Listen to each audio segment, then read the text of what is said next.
दोस्तों, क्या कभी आपने ये सोचा है कि हमारे सोलर सिस्टम में सूरज के दूसरी ओर एक और धरती जैसा ग्रह हो सकता है जो शायद धरती की ही ऑर्बिट में घूम रहा हो और उसकी स्पीड भी धरती की तरह ही हो। इस कारण से धरती, सूरज और वो दूसरी धरती हमेशा एक स्ट्रेट लाइन में रहते हो और इसीलिए हम उस प्लैनेट को कभी भी नहीं देख पाते हो। वो काउंटर अर्थ भी 24 घंटे में एक रोटेशन और 365 दिनों में एक रिवोल्यूशन करती होगी और शायद वहां भी हम इंसानों जैसे इंटेलिजेंट जीव रहते होंगे।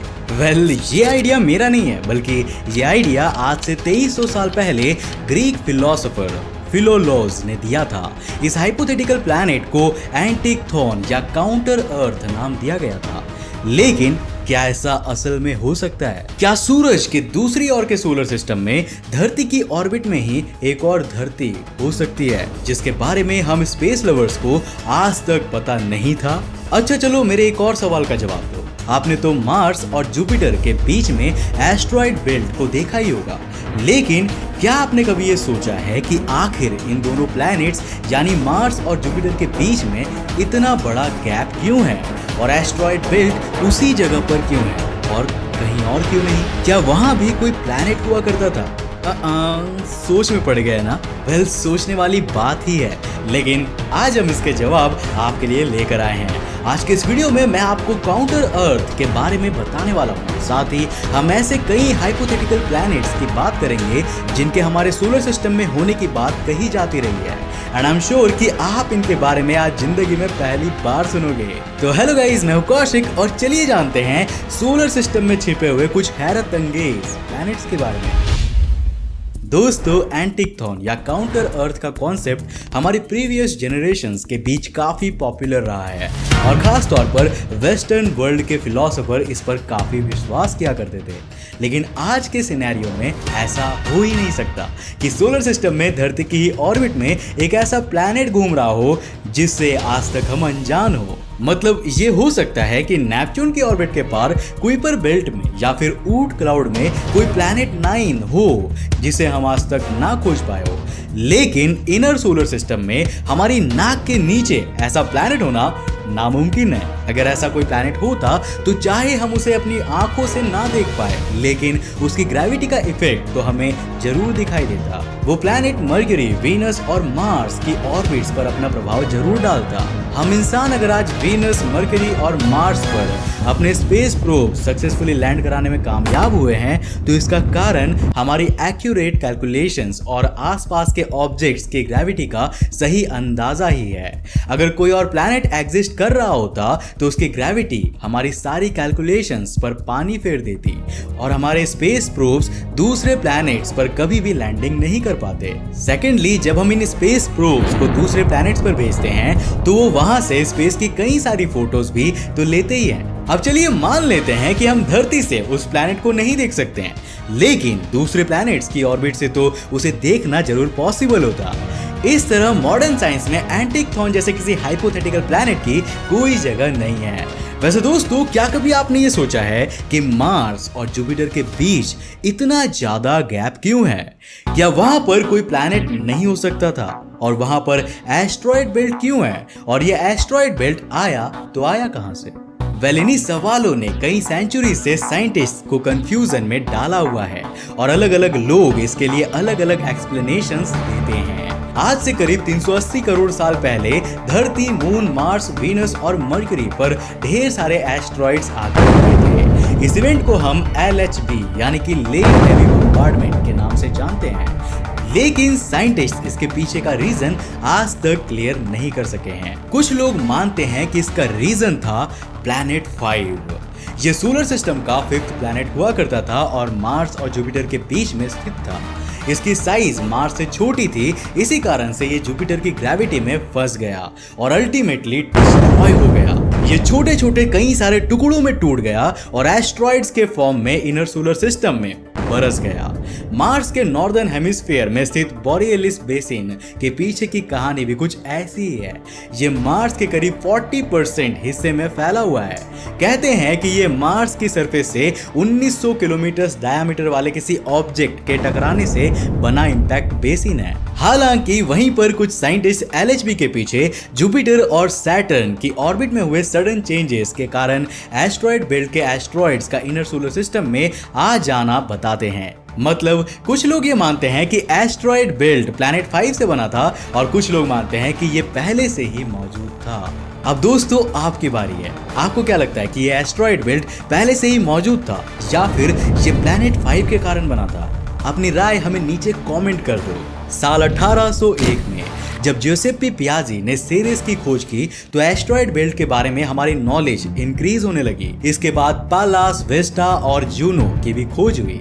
ये चारों एस्ट्रॉयड बेल्ट के 4 सबसे बड़े एस्ट्रॉयड्स हैं। कुछ एस्ट्रोनॉमर्स मानते हैं कि ये चारों एस्ट्रॉयड्स पहले एक ही थे। ये 4 एस्ट्रॉयड्स और एस्ट्रॉयड बेल्ट के सारे ऑब्जेक्ट्स एक प्लैनेट हुआ करते थे जिसको फाइटन नाम दिया गया था। ये कॉन्सेप्ट भी बिल्कुल प्लैनेट 5 की तरह ही है और क्या पता ये दोनों कॉन्सेप्ट एक ही ऑब्जेक्ट की ओर इशारा कर रहे हो। लेकिन सबसे बड़ा सवाल ये है कि आखिर अगर वहां कोई प्लैनेट था तो वो डिस्ट्रॉय कैसे हुआ? चलो एक पल को हम ये कह सकते हैं कि इसके पीछे का कारण जुपिटर की ग्रेविटी रही होगी। लेकिन फिर सवाल ये उठता है कि आखिर इससे पहले वो स्टेबल कैसे था, क्योंकि वो तो हमेशा से ही वहां पर रहा होगा और जुपिटर की ग्रेविटी भी उस पर हमेशा से ही लग रही होगी। एंशिएंट सुमेरियंस मार्स और जुपिटर के बीच में तियामात नाम के एक प्लैनेट के होने की बात बताते हैं। एक अमेरिकन एस्ट्रोनॉमर टॉम वैन फ्लैंड्रन ने अपनी book dark matter missing planets and new comets में यह बताया था कि ये प्लैनेट आज से 6.5 करोड़ साल पहले किसी दूसरे ऑब्जेक्ट के टकराने से डिस्ट्रॉय हो गया था और उसके बाद ही आज का एस्ट्रॉयड बेल्ट बना था। हालांकि वो कोलाइडिंग ऑब्जेक्ट आखिर क्या था, ये बात इन्होंने भी नहीं बताया है। इस प्लैनेट 5, फाइटन और तियामात की मिस्ट्री का एक जवाब हमें अजरबैजान के कंट्रोवर्शियल सूडो साइंटिस्ट और एंशिएंट एस्ट्रोनॉमर थियरी के बिलीवर ज़कारिया सिटचिन की एक book the 12th planet and the cosmic code में मिलता है। अब जवाब सुनने से पहले थोड़ा दिल थाम के बैठे क्योंकि ये आपको थोड़ा इलॉजिकल लग सकता है। ज़कारिया सिटचिन के अनुसार अर्ली सोलर सिस्टम में तियामात नाम का एक प्लैनेट हुआ करता था जो आज के मार्स और जुपिटर के बीच में था। वो निबिरू नाम के एक प्लैनेट से टकराया और उसके 2 टुकड़े हो गए। हालांकि वो पूरी तरह नष्ट नहीं हुआ था और वो आज भी है, लेकिन इसके आज के एग्जिस्टेंस के बारे में जानने से पहले हमें निबिरू के बारे में जान लेना चाहिए। इसके बारे में मैं आपको अपने पिछले एपिसोड्स में भी बता चुका हूँ। माना जाता है कि ये एक प्लैनेट है जो सूरज के अराउंड एक हाईली इलिप्टिकल ऑर्बिट में घूमता है और करीब 3600 सालों में इसका एक चक्कर लगता है। कुछ सरफिरे लोग इसके बारे में ये भी दावा करते थे कि ये साल 2012 में आकर धरती से टकरा जाएगा और हम सभी इंसान खत्म हो जाएंगे। खैर यहाँ सच्चाई हम सभी ने देखा और 2012 को पार हुए आज 9 साल हो चुके हैं। ज़कारिया के अनुसार निबिरू प्लैनेट के टकराने से ही तियामात 2 टुकड़ों में टूटा था, जिसमें से एक टुकड़ा काफी बड़ा था और एक उससे बहुत छोटा। इस कोलिजन में 2 बड़े टुकड़ों के अलावा जो भी रेसिड्यू बचा था वो आज के एस्ट्रॉयड बेल्ट है। और जानते हैं वो बड़ा टुकड़ा क्या है? वो बड़ा टुकड़ा आज हमारी धरती है। ये मैं नहीं कह रहा बल्कि ये ज़कारिया सिटचिन का कहना है। उस कोलिजन के बाद तियामात ने अपनी ऑर्बिट में चेंज किया और वो इनर सोलर सिस्टम में आज धरती के रूप में मौजूद है। वहीं वो छोटा टुकड़ा हमारा मून है जो आज भी हमें ऑर्बिट कर रहा है।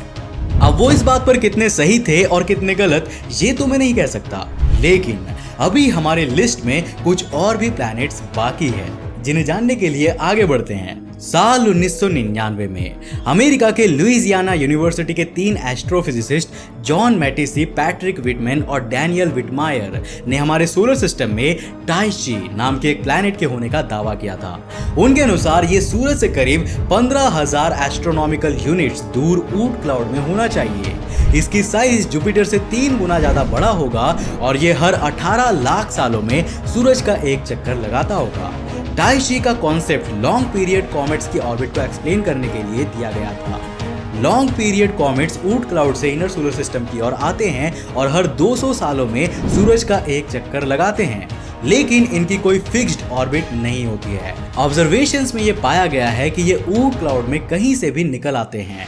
कभी ये आते हैं और कभी ये नहीं आते हैं। कभी सूरज के बेहद करीब से निकलते हैं और कभी दूर से ही नमस्ते करके चले जाते हैं। अब इनको एक्सप्लेन करने के लिए ही उन तीनों एस्ट्रोफिजिसिस्ट ने टाई ची का कॉन्सेप्ट दिया था, जो अपनी ग्रेविटी के कारण लॉन्ग पीरियड कॉमेट्स को इनर सोलर सिस्टम में भेज रहा होगा।